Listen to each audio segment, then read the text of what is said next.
the gospel of Jesus Christ, when it is authentically planted in the soil of a man or a woman's heart, has the power to shake believers in Christ loose from the wealth, social standing, social, economic, political arrangements and choices, and privilege and anything else that they've accrued in their lives, by means of which cannot be reconciled with any understanding of Christian brotherhood and sisterhood. If the situation you're in, if your employment practices, if your political decisions, if your relational arrangement, if the possessions that you have received or maintained them by means that constitute a fundamental contradiction of any notion of Christian brotherhood and sisterhood, that the gospel of Jesus Christ should shake you loose from that. Because as a believer in Christ, your goal in every situation ought to be to enter into brotherly and sisterly relationships as a witness of Jesus Christ, because by this they'll know you're my disciples, that ye love one another. Amen. In any situation that's not reconcilable with love, and that golden rule of doing unto others as you should do unto you, is something that we should be shaken loose from. And this would be a compelling opportunity to prove to everyone, because see, Colossian was a city that was infested with slavery. Philemon was not the only slaveholder in the church, and the issue of slavery, the master-slave relationship, had become a problem in the church at large. So while it's written to Philemon, he's really writing to the whole church who is eavesdropping on this ladder. And he's taken a subversive approach, as we said last week, rather than a revolutionary. He doesn't directly attack the structures. He sideswipes them by attacking the superstructure, which is the thought, the thinking, the thought patterns, the intellectual, theological constructs that support the structure. It's like women can't be ordained in a church because you believe that women are the weaker vessel and ought to be submissive to the man and should learn in silence. Come on, somebody. It's like blacks can't be a quarterback in the NFL, which some of us who are my age and older remember when they, if you wanted to be quarterback, they made you a wide receiver or running back, because in the superstructure and the thought pattern, they said blacks are intellectually inferior. They're physically overdeveloped and they're mentally underdeveloped. So once you kill that idea of us not being smart, then all of a sudden you can't stop disallowing us from being quarterback, because if we're smart enough, then we can play any position that we desire if we show the talent for it. Paul, as a subversive, attacks the idea because it's not reconcilable with Christian brotherhood or sisterhood. Now, here's why it's risky. And then I'm going to get to my postscript. It's risky for all three men. It's risky for Onesimus because if he goes along with this, then while it's a marvelous opportunity to witness, if he goes back, Philemon could have him arrested. He could have immediately thrown back into slavery and subjected him to the harshest means to make an example out of him to the other slaves. There's a story about Harriet Tubman. Once she escaped from the slave state of Maryland to the free state, from the slave state of Maryland to the free state of Pennsylvania, and expressed her desire to become a conductor in the Underground Railroad.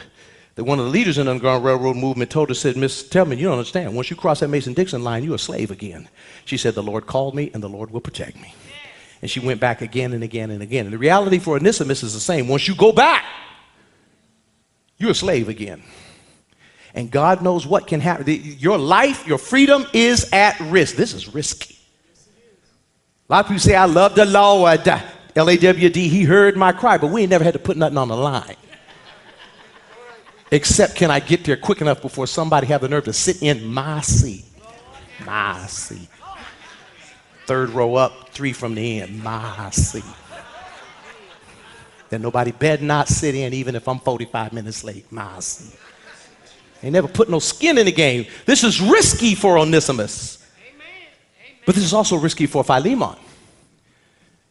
If Philemon goes along with this, and we don't know, the letter's written, but we don't know what his answer was. Onesimus might have gone back, and if he went back, say Philemon received him as a brother. It's risky for Philemon because there would automatically be a backlash from the other slave holders, because now you're suggesting that we need to let our slaves go. The other slaves would be expecting whatever other slaves Philemon had, and slaves that any other slave masters in the church had, that you're going to give us manumission. You are threatening the whole social order. Nothing causes a backlash than things that suggest that the whole social order needs to be changed. People will kill you to maintain the social order when there's power and privilege to be protected. Even religious folks. You don't believe me? Look at Esther in the first chapter. You know how the throne got vacant so that Esther could become queen, because the previous queen, Vashti, was banished. Why? Because it says in the 3rd year after Xerxes, the Persian king, came into power. He had a great party to show his wealth. You know, kings and vanity. Sometimes they want to show you pictures of how big their inauguration crowd was, or talk about their electoral college, how it was the biggest victory in years, even if they have to make it up and lie. There's the vanity of king. Come on, somebody. That's a whole nother sermon. And it says, and they went big. You think we go big here. It says he gave a party for 180 days, half a year. Somebody said that's a party. That's a party. And Chuck, here's what they did. They said they let every man have his own drink, and they gave every man his own wine steward. So Eugene, you didn't have to go looking for the waitress that had signed to 5 or 6 tables. Everybody had their own particular wine steward, different from the people who brought you your food. Somebody there just to bring you your drink. No, your drink. D-R-A-N-K. Because after 2 drinks, it's a drink. For 180 days, somebody was standing right there saying, you want another one, boss? 180, and then after 180 days, then he started a banquet that went for 7 more days. Somebody say 7 more days. This is 187 days of continuous party. Them folk is up in your house for 187 days, drunk and gluttonous. Now, because this was a segregated culture, men and women, that the wife, Vashti, of Xerxes had the women in a separate part of the room for her 187 days. And it said that 3 days into the 7-day festival that came after 180 days of eating and drinking, the king wanted to make the ultimate statement to the fellas. He said, tell Vashti, bring her fine self over here, put a crown on. I want to show the fellas what I come home to every night. That's what you talking about. What in the world are you talking about? You are not supposed to amen that. Jesus, keep me near the cross.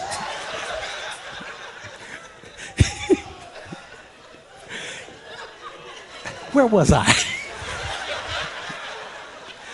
He wanted to show the fellas what he was coming home to. Come on, fellas, you know how we do it, trophy wives. Just like sisters, sometimes you want to show everybody your BMW, your black man working. Sometimes you like to show off what you done got caught in your net. Some historians suggest that he wanted her to actually strip and come with nothing but the crown and the pumps, and prance around in the indignity of a room full of men who've been eating and drinking now for 183 days. Can you imagine the sense of vulnerability and humiliation of a woman who's asked to prance in front of a room of groping, drunken men because of her stinking drunk husband with a 45 like juvenile behavior? Because I can see 45 doing something like that. He believes Papa Tic Tac in your mouth, get a bang out of life. I can see him doing something like, Melania, come on. Want to show the fellas. That wouldn't be beyond his mindset, a mentor. Come on, y'all can see that. You can see that. And she said to him, hail to the no. She has some dignity in a culture that completely objectified women. They had no rights at the law. She had no legal right to refuse her husband. She didn't care. You don't have to give me the right to draw some lines between what is dignified and undignified. Amen. Do what you want, but you do what you want with me, but I'm not going to do what you wanted me to do. And the text is very clear. Lydia, it says that the other fellas came to him and said, hey, you better put her in line. Because all the other Persian and Median wives saw what she did. And they'll be disrespecting us. And then all the wives will be standing up to their husbands. So you better smack her in her place and tell her know your role. Treat her harshly and make an example out of her. I'm telling you, in the powerless relationships, when people, as Martin King said, nobody can ride your back unless it is bent. When people straighten their backs up and say, I'm not taking the old male-female power arrangement. I'm not taking the old white-black relationship. I'm not taking the old immigrant, native-born relationship. I'm not taking the old gay-straight relationship. I'm not taking the old crap anymore. Do what you want to do, but I'm not going to do what you want me to do. People will fight back to maintain the old relationships of power. Put her in her place. She was banished to make an example out of her, to maintain the order. Do not think for a moment that them other slaveholders, if he had let Onesimus not only come back, but then put him at the table, received him like the old man prodigal received his son, put a ring on him, dress him, kill a fatted calf, you ain't gonna string him up? You ain't gonna beat him? You ain't gonna make an example out of him? You gonna make him you about to cause a mutiny around here. It's risky for Philemon, because if Philemon goes along with it, he stands to be banished, run out of town by the other slaveholders, attacked, his property burned or what have you. His life is on the line. He's threatening the whole social order and people's money and the whole system that upholds their economy. Oh, this is risky business. Oh, we complain. Oh, we talk about how we love the Lord, LAWD, but we never put our place in society, our life on the line. Oh, it's risky for Onesimus. He might become a slave. Beaten, killed, made an example of. It's risky for Philemon, because now all his slave-holding buddies going to tell him, hold up, Holmes. You threatening the whole arrangement. And just a little historical caveat. In this country, after the great revivals of the 1750s, when people like George Whitefield and others preached the gospel, and they had what J. Albert Roberto calls in his book Slave Religion, religious reciprocity, where slaves were coming and get converted, they were preaching and singing and so forth, but after the benediction, they were still slaves, because they had put in place in the Maryland colony, and the Virginia and Maryland colony tended to take the lead, and all other colonies, the 13 colonies followed their lead. They passed laws saying that one's religious status does no ways affect their political status. This was to protect the property rights of the slaveholders, so that religious conversion had no political implication. Oh, they read Philemon, so they wanted to convert them slaves all you want to, but after the benediction, I'm still master and you still slave. This is the history of our country. The half has never been told. It's also risky for Paul, because Paul is the spiritual father who's orchestrating this great opportunity to witness about what the power of Christ can do. If it goes bad, then Onesimus' life is on his head. He would have to live with the fact that he put him back in harm's way. If it goes bad, if Philemon gets run out of town or killed by the other slaveholders to protect the system, it's on Paul's head and conscience, and his own reputation through the church. If this thing goes bad, like Bay of Pigs, if it goes bad, that's going to be on him. Oh, you talking about how you love the Lord, L-A-W-D, but you ain't never put no skin in the game.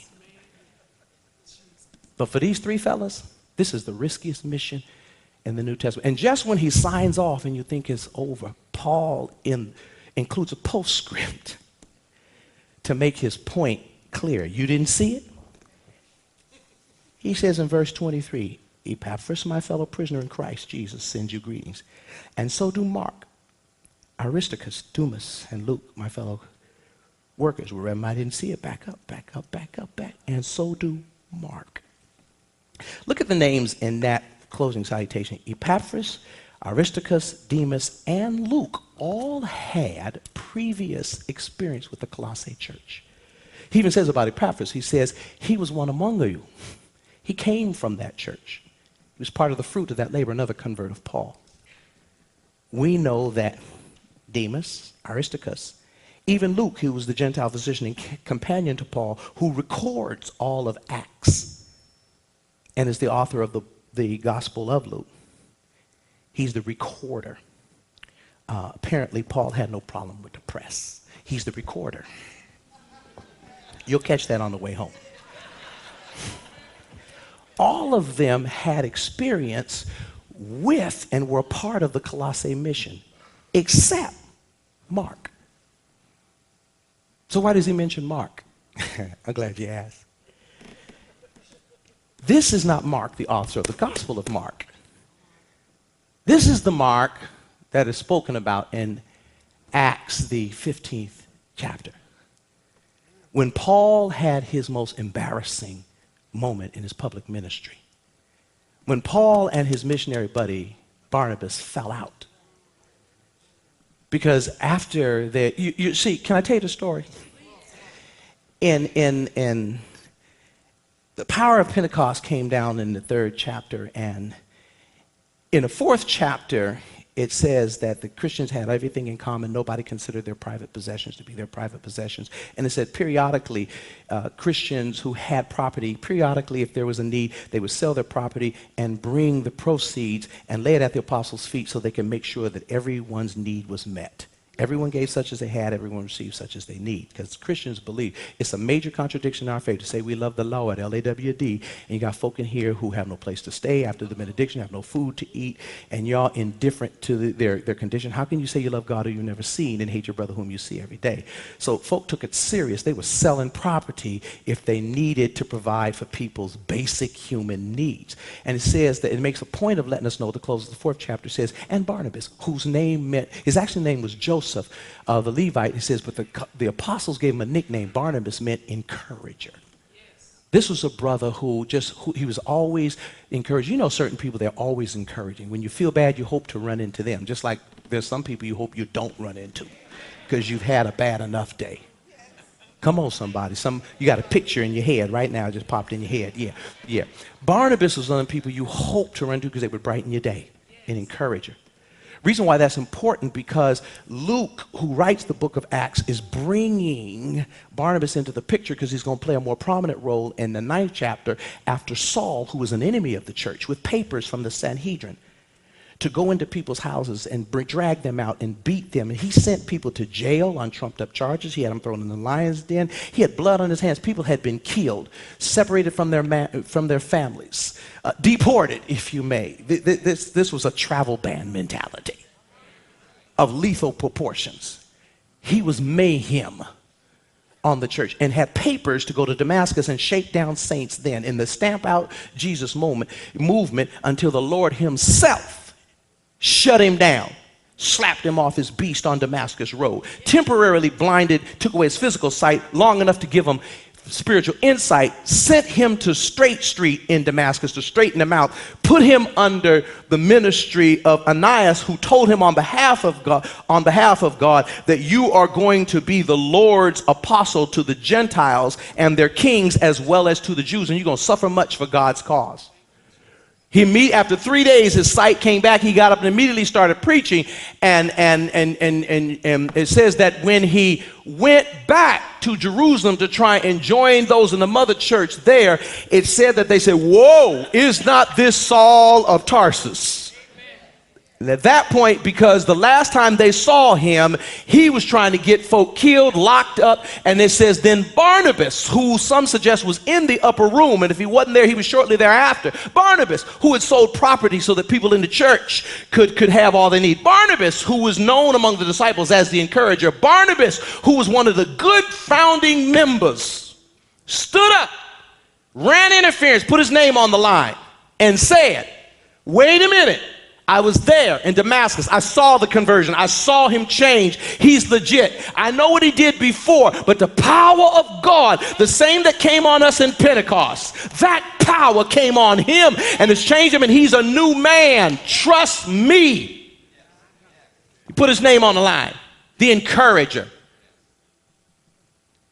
So then in 13th chapter, you see that Paul, Barnabas, Lucius,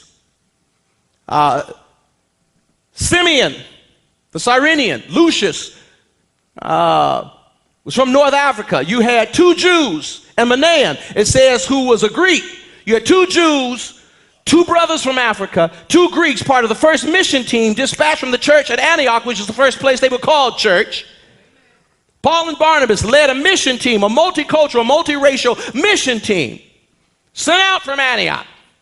And Paul and Barnabas quickly became known as the most terrific missionary tandem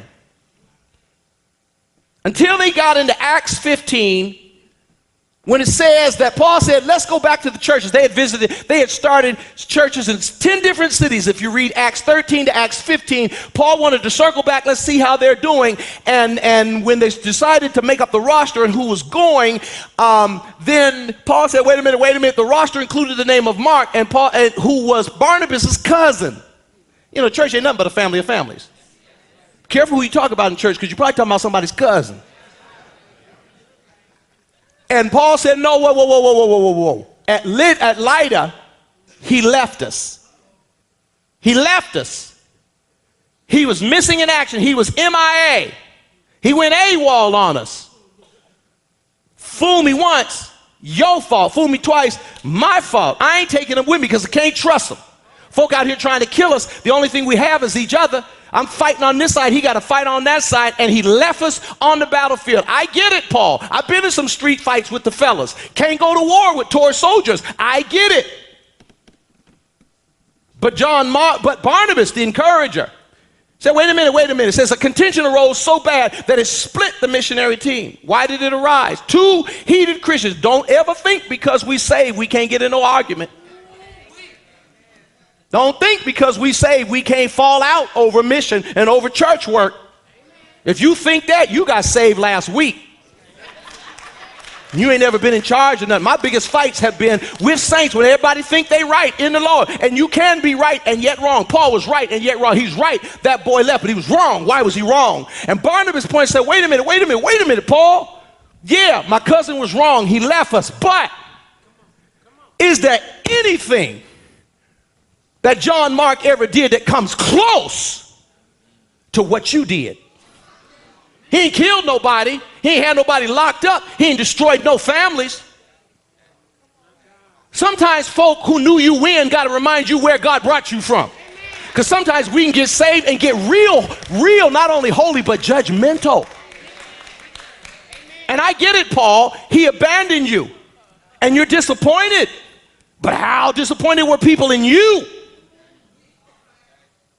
Somehow now I can see the conversation. Oh, you gonna hold that over my head? You gonna hold that over my head? No, I'm just saying, you killed, you murdered. I stood up for you. Seemed to me you'd be the last person to prematurely come to the conclusion that he ain't never gonna be nothing. And how much more could we have said that about you? And the church gave you a second chance, and now you gonna turn around and say my cousin, because he made one mistake, can never be nothing. Listen, ain't none of us as bad as our bad day, and none of us are as good as our best day. Oh, you didn't catch that. Ain't none of us as bad as our worst day, and ain't none of us as good as our best day. And Paul, seemed to me as much grace and mercy, since you yourself said to the Philippians, you are chief among sinners. Seemed to me you ought to be understanding, be willing to give somebody a second chance, because God knows didn't want nobody to do nothing with your ratchet behind after that mess you did. And yet the whole church gave you a second chance, and now you're going to shut the door on my cousin? Oh, you done forgot where you come from. And two strong-willed men, two saved brothers, filled with the Holy Ghost, but button heads and let pride, egocentricity, and human emotion get involved. All of us are a blow-up waiting to happen. But somewhere along the line, this was the fight everybody knew. This was the fight everybody heard of. Because back then, everybody in the church, it was small. Everybody knew everybody.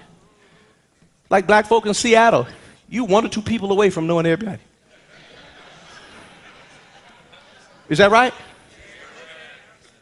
Huh? How many of you watched the NBA AllStar Game last week? I got to get out of here because I got to preach 3 times today. The big story around the NBA AllStar Game last week is Russell Westbrook and Kevin Durant going to be on the court at the same time? Because there's the fight everybody heard about. Because last year, of course, we know that The Thunder came within one game of going to the finals. They had the Warriors down 3-1. And then Kevin Durant, who tends, though he's tall, he tends to play small when it's all on the line. Him and Russell Westbrook abandoned the script that got him a 3-1 lead and started playing hero ball, and they lost 3 straight games. And so the Warriors went to the finals. Until LeBron did to the Warriors what the Warriors did to the Thunder. And when it was all over, Kevin Durant, who had been Russell's teammate for 8 years, put his arm around him and said, "Look, brother, we're going to get him next year. We're going to retool and come back next year." And Russell, who really wants to go back to L.A., where he was from, made a decision he was going to stay with the Thunder because Kevin said he's going to be there and we're going to take another run at it. Okay. He said, now my contract's up. I'm going to go around and see what people want to offer me just so that I can make sure that the Thunder put the best money on the table for me, but I'm coming back. Okay, bro, got you. And then he jumped ship and joined the team that beat him. And Russell was like, oh, hell to the no. I'm not cussing. I'm just saying the opposite of heaven. Are you kidding me? You're going to leave the team that beat us, that we should have beat, and you're going to piggyback on a championship? Are you serious?